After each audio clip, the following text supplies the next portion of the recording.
Good morning सबको। आज हम चैप्टर 4 पढ़ेंगे विदाई संभाषण, जिसके लेखक हैं बाल मुकुंद।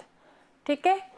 अब ये जो निबंध है ये एक व्यंग्यात्मक निबंध है, बाल मुकुंद द्वारा रचित एक व्यंग्यात्मक निबंध है। ठीक है। इसमें क्या है, जो ब्रिटिश सरकार के जो वायसराय थे, ठीक है, ब्रिटिश सरकार के जो वायसराय थे उन पर उनकी भारत से, एक मिनट बच्चों को एडमिट कर लूं, वापस से बताती हूँ। ठीक है। इसमें क्या है कि बाल मुकुंद द्वारा रचित एक व्यंग्यात्मक निबंध है। इसमें ब्रिटिश वायसराय लॉर्ड कर्जन की इंग्लैंड वापसी पर व्यंग किया गया है। ठीक है। इसमें और इस निबंध में उनको बहुत लज्जित किया गया है। वायसराय क्या होता है? ब्रिटिश सरकार का सबसे बड़ा अधिकारी होता है जो भारत में आकर, ठीक है, पूरे भारत पर अपना शासन चलाता है। आई बात समझ में? वायसराय क्या होता है? ब्रिटिश सरकार का सबसे बड़ा अधिकारी होता है, भारत में भी वो सबसे बड़ा अधिकारी होता है और वो अपना शासन पूरे देश में, पूरे भारत देश में चलाता है। जब अंग्रेजी राज हमारे ऊपर था, जब अंग्रेजों ने हमारे ऊपर राज किया था, तब जो ब्रिटिश सरकार का वायसराय था लॉर्ड कर्जन, ठीक है, वो यहाँ पर आया था। तो उसने क्या किया था? भारत पर बहुत अत्याचार किए, बहुत अन्याय किए, अपने मन माने नीति नियम कानून सब उनके ऊपर थोपे, उनके कष्टों का ध्यान बिल्कुल भी नहीं दिया। ठीक है। और फिर क्या हुआ? ऐसी स्थिति ऐसी आई एक बार कि भारत जो जनता थी, भारत जनता उसके अत्याचारों के विरुद्ध उठ खड़ी हुई। ठीक है। तो ब्रिटिश सरकार ने इनको थोड़ा रुकने को कहा कि भाई ऐसा मत करो। तो इनको अपना मनपसंद एक जो व्यक्ति था वो उनको सैनिक सेना में नियुक्त करवाना था। ठीक है। लेकिन जो जनता थी, भारतीय जनता, वो उसके खिलाफ थी। तो और वो चाहता था कि ये इस सेना में अधिकारी बन जाए। ठीक है।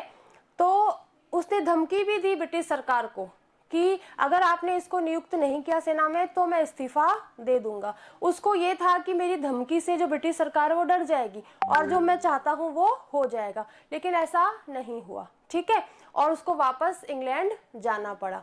तो उसी को संबोधित करते हुए ये पूरा निबंध लिखा गया है, जिसमें कि बाल मुकुंद जो है वो अंग्रेजी सरकार, उसके शासन पर, उसके अधिकारी पर व्यंग कर रहे हैं। ठीक है। समझ में आ गई सबको ये बात? ये बात yes, समझ में आ गई? आगे लकी yes, लेखराज। ठीक है, चलिए आगे चलते हैं। विदाई संभाषण, विदाई के समय दिया जाने वाला भाषण। ठीक है। ये कह रहे हैं कि माय लॉर्ड, सॉरी,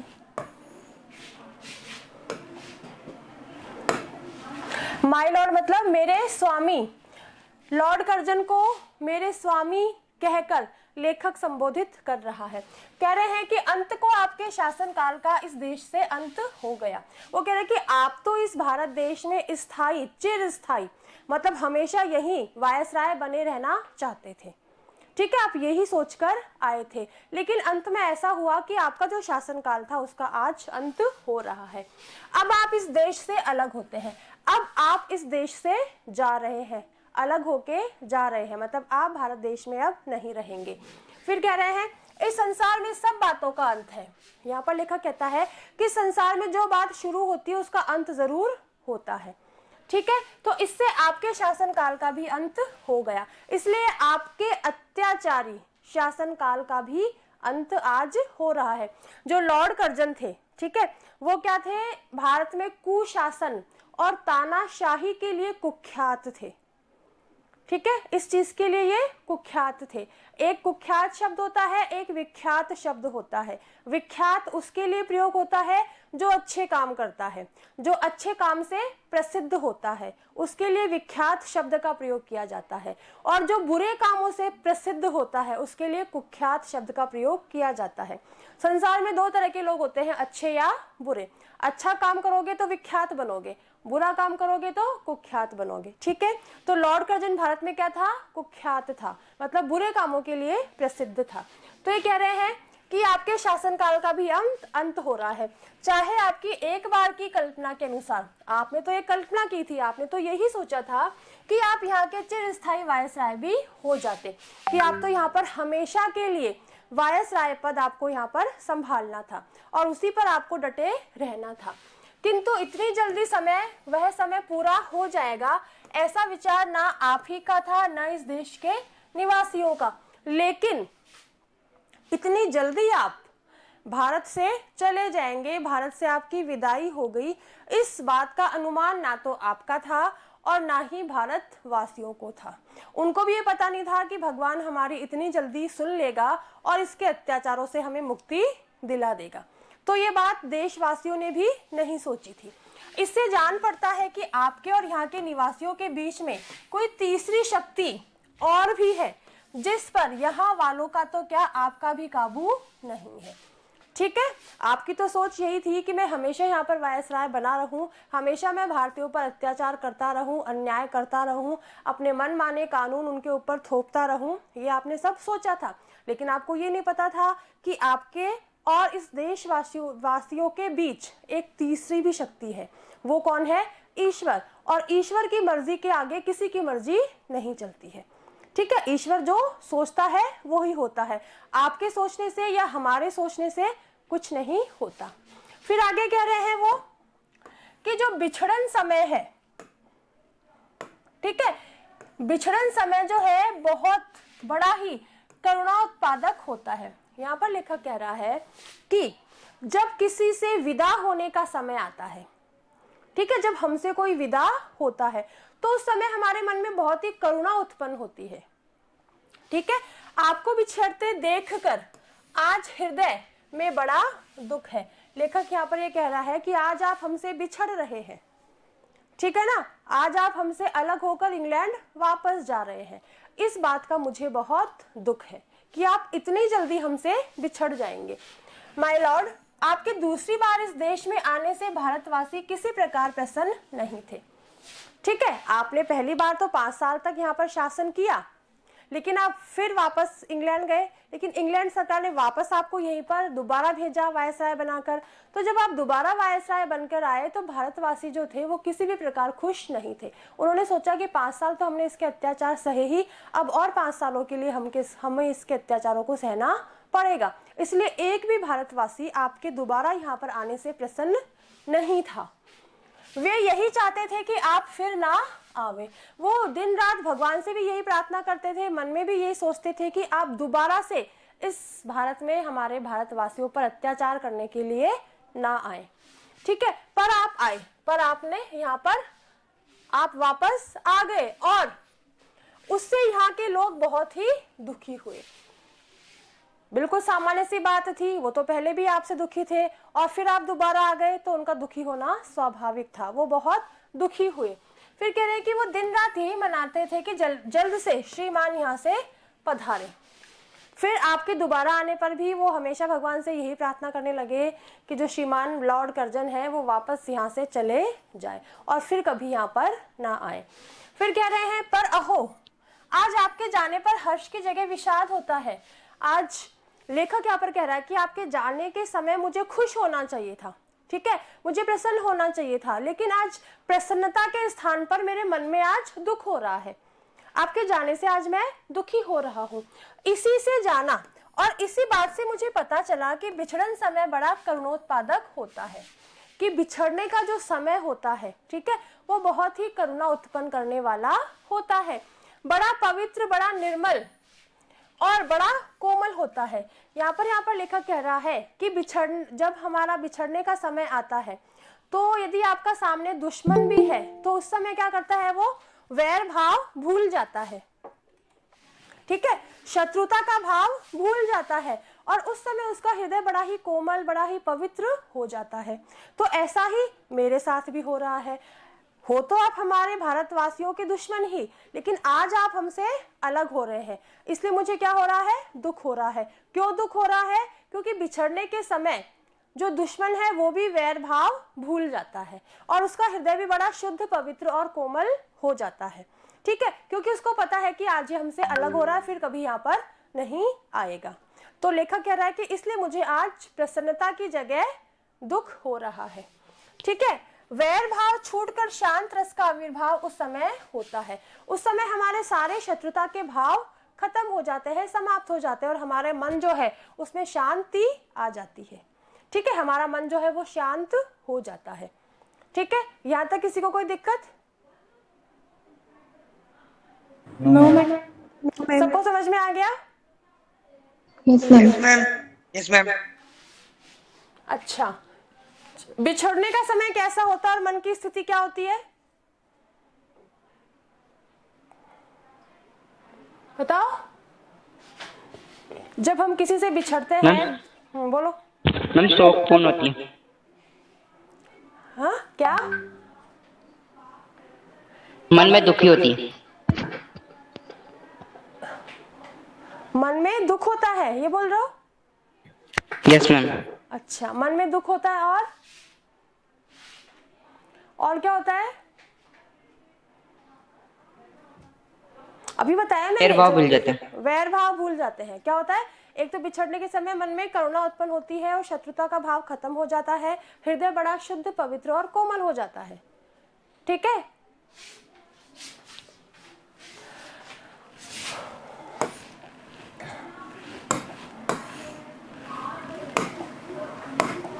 आगे कह रहे हैं कि माय लॉर्ड का देश देखने का इस दीन ब्राह्मण को कभी इस जन्म में सौभाग्य नहीं हुआ। वो कह रहे कि हे माय लॉर्ड, आपका इंग्लैंड कैसा है, ठीक है, कैसा दिखता है, ये सौभाग्य मुझे नहीं मिला कि मैं कभी इंग्लैंड जाकर आपके देश को देखूं। ठीक है, ये सौभाग्य मुझे नहीं मिला।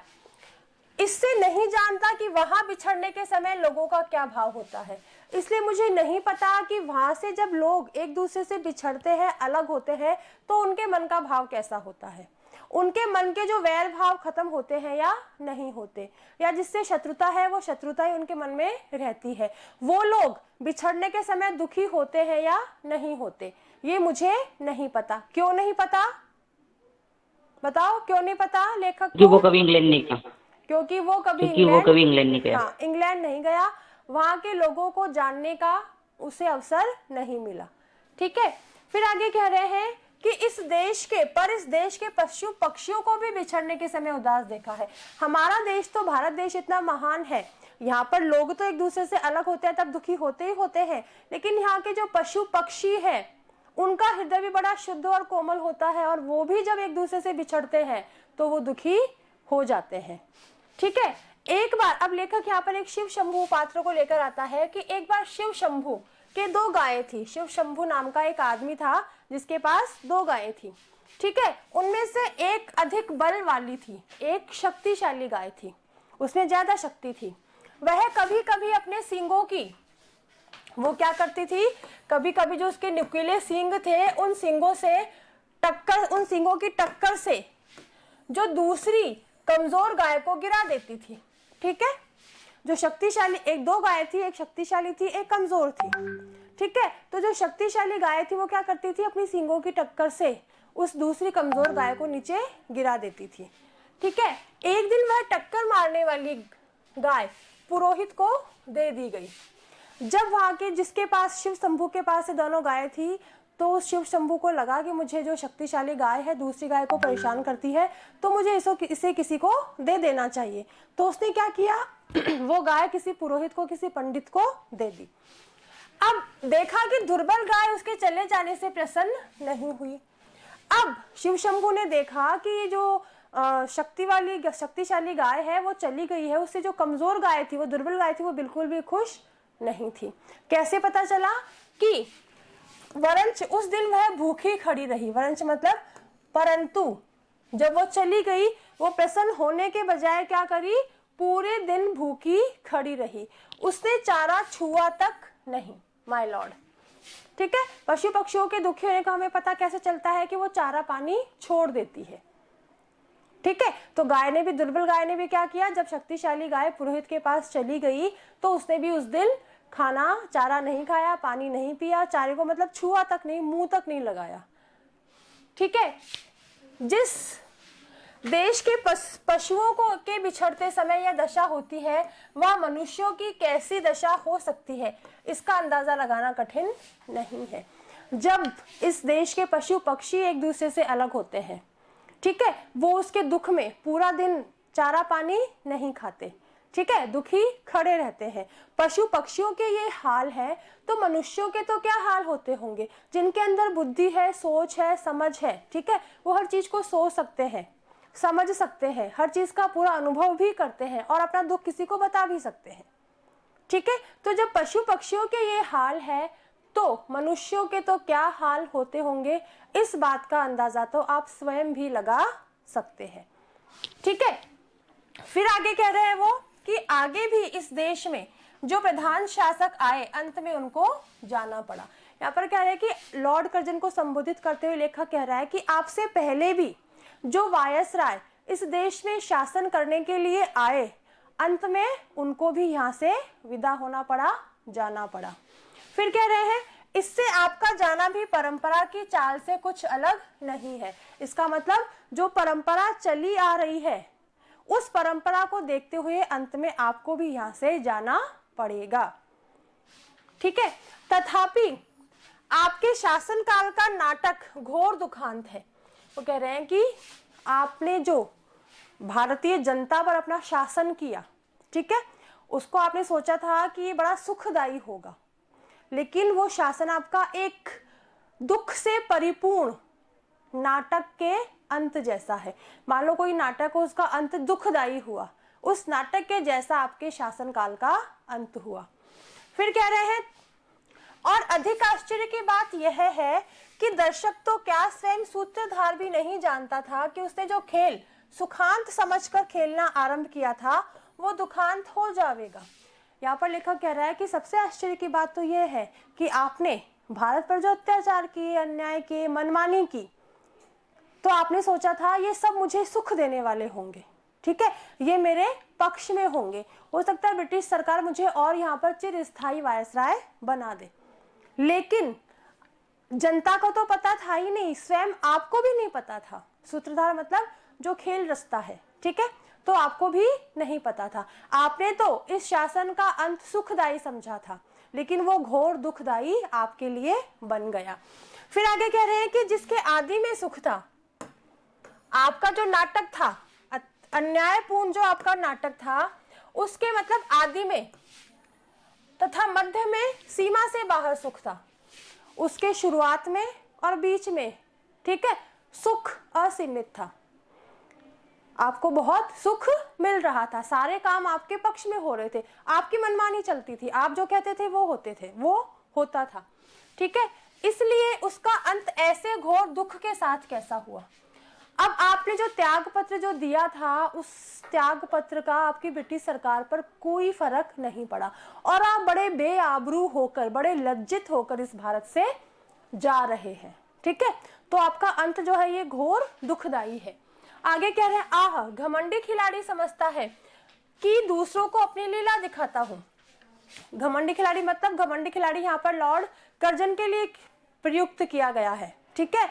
वो कह रहे हैं कि आप ये समझते थे कि मैं दूसरों को अपने नाटक के द्वारा, अपने शासनकाल के द्वारा लीला दिखा रहा हूँ, ठीक है, लेकिन किंतु पर्दे के पीछे एक और ही लीलामय की लीला हो रही है, यह उसे खबर नहीं। लेकिन नाटक के पर्दे के पीछे जो ईश्वर की लीला हो रही है, उसका हमें पता नहीं रहता और आपको भी पता नहीं था। जब आप जैसे मनुष्य की लीला, ठीक है, मनुष्य की लीला का अंत हो गया, तो जो ईश्वर जो लीला रचता है, ठीक है, ईश्वर जो करता है, उसका तो कोई आप जैसे जो नाशवान मनुष्य है, हम जैसे जो नाशवान मनुष्य हैं, वो तो जान ही नहीं सकते कि वो कब किस वक्त क्या करेगा, ठीक है। कोई दिक्कत यहाँ तक किसी को? No ma'am. ठीक है, तो आज हम इतना ही पढ़ेंगे, ठीक है, बाकी का कल। अच्छा ये बताओ कि शिव शंभू के पास कितनी गायें थी? दो। ठीक है। शिव शंभू ने जो शक्तिशाली गाय थी उसको पुरोहित को क्यों दे दी?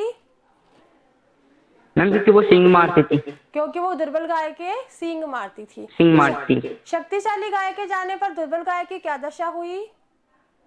मैम उसने खाना पीना छोड़ दिया।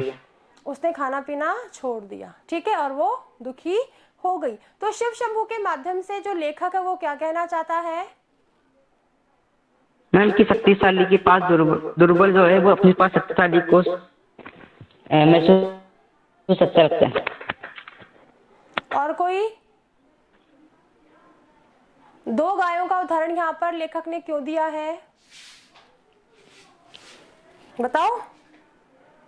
क्योंकि मैं आपको बताना चाहता हूँ कि यहाँ पे इंसान ही नहीं पशु भी वेरी गुड, वेरी गुड, ठीक है, क्योंकि वो शिव शंभू की गायों के माध्यम से ये बताना चाहता है कि बिछड़ते समय यहाँ पर पशु पक्षियों की जब ये दशा होती है तो इंसानों की तो क्या दशा होती होगी, ठीक है। मतलब बिछड़ने पर पशु पक्षी दुखी हो जाते हैं, उदास हो जाते हैं, चारा पानी नहीं खाते, तो मनुष्य की तो अलग ही बात है। बिल्कुल सही कहा, ठीक है। लॉर्ड कर्जन कैसे शासक थे? उन्होंने भारतवासियों के साथ कैसा व्यवहार किया?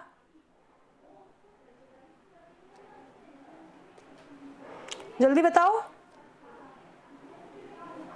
लॉर्ड कर्जन वो कुख्यात शासक थे। हाँ, वो कुख्यात शासक थे, तानाशाह थे, और उन्होंने भारतवासियों के साथ कैसा व्यवहार किया? दुराचार, अत्याचार, अन्याय और अपनी मनमानी उन पर थोपी, जिससे कि भारतीय जनता बहुत दुखी थी, ठीक है। चलिए बेटा, सबको बाय, बाकी कल कंटिन्यू करते हैं।